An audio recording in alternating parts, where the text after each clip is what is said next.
Next, let's take a look at the exterior of the device. I'm going to go ahead and unplug the power cable here because I don't need to charge it anymore. And then I'm just going to take this off of the easel.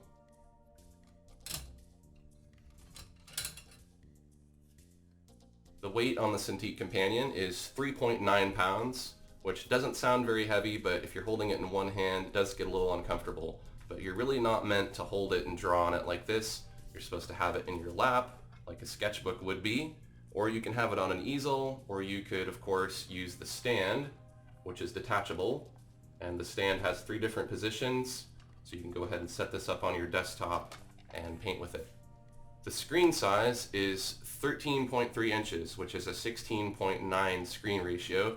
Some people will argue that that's a weird screen ratio, but honestly, when you have all of your palettes and panels and brushes on the side, you end up with a 3:4 ratio right in the middle. So the screen size is actually really nice. It's very big, and I find it comfortable to work on. The dimensions are 14.8 by 9.8 by 0.7 inches, so it's about the size of a book or a sketchbook. As far as the inputs and the outputs, you have 2 USB 3.0 ports, you have a MicroSDXC memory card port, you have a DisplayPort, which means that you can connect this to an external monitor or a TV. There's a jack for headphones so you can listen to music, and there's an external speaker. There are also 2 cameras on this tablet. One is in the front, it's a 2 megapixel camera, and on the back of the tablet is an 8 megapixel camera. So these come in handy if you want to take reference shots of something and then do a painting from that while you're in the field. Now, one of the reasons why I think this is the best tablet out there for artists is because it's made for artists.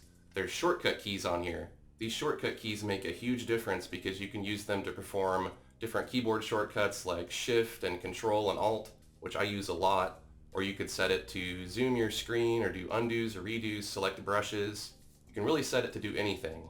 Now, as far as the shell of this thing, it's aluminum and there's this nice rubbery plastic grip that feels really nice. It helps you hold the tablet and it just feels nice and soft.